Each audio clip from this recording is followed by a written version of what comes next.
The opioid crisis has been identified as an epidemic, and it has changed the way doctors are looking at pain management. Dr. Abraham Rivera from Physician Partners of America joins me this morning to discuss this crisis and how they approach pain management. Good morning. Good to see you again, doctor. Good morning. I love that we're talking about this morning, and especially with a pain management expert like yourself, because I think this is such a huge issue facing America, facing the country. Are you seeing this as well? You guys are kind of owning that this is a crisis. Absolutely, it is. It has spread beyond proportions of we expected. 15,000 people die every year from prescription drug abuse, overdose. Like I was mentioning, it's often the solution to a problem lies exactly in the same area where it was born. Malaria only happens in the tropics. The plant that is used to treat malaria, the bark from a tree, only grows in the tropics. The solution is right there. The same pain management doctors that have been involved at the forefront of this epidemic actually have the tools to fix it, to address it, and to treat it correctly. Well, and I love that's what we're talking about, because before we got started, I said, listen, I'm going to be honest. I wonder if people assume that this is what you're doing for pain management, is handing out opioids. I mean, what do you say to that?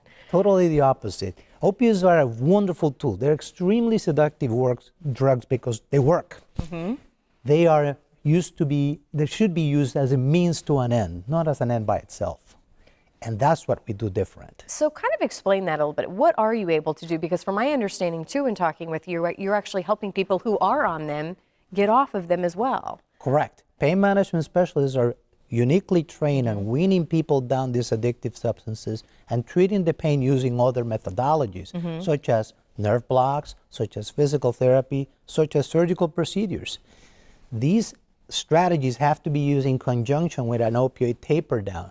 The opioids are there as a means to an end in the beginning. It's a fabulous tool, but it's not a solution, not a long-term solution. So when you kind of look at the future of this crisis, and obviously people want answers, and if the answer is this simple as, maybe what we're trying to boil it down to, I mean, how do we get this in action? How do we get people that are watching today who are struggling with this or know somebody who's struggling with it? How do we change it?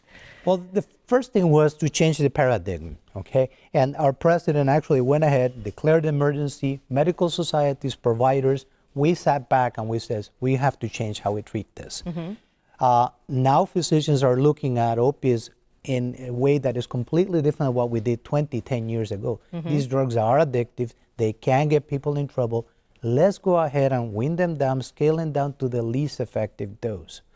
Number two, let's enact programs other than using opiates, treatment modalities that do not involve opiates to treat these patients.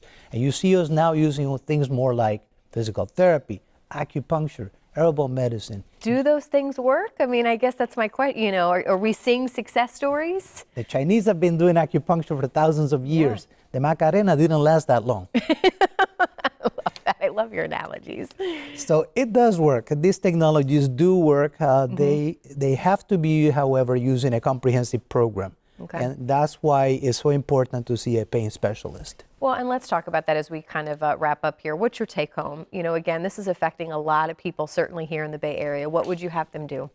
Go see a pain specialist. Make sure that the pain specialist is a comprehensive pain management center which incorporates multi-specialty teams, psychology, physical therapy, surgery, and get a consultation.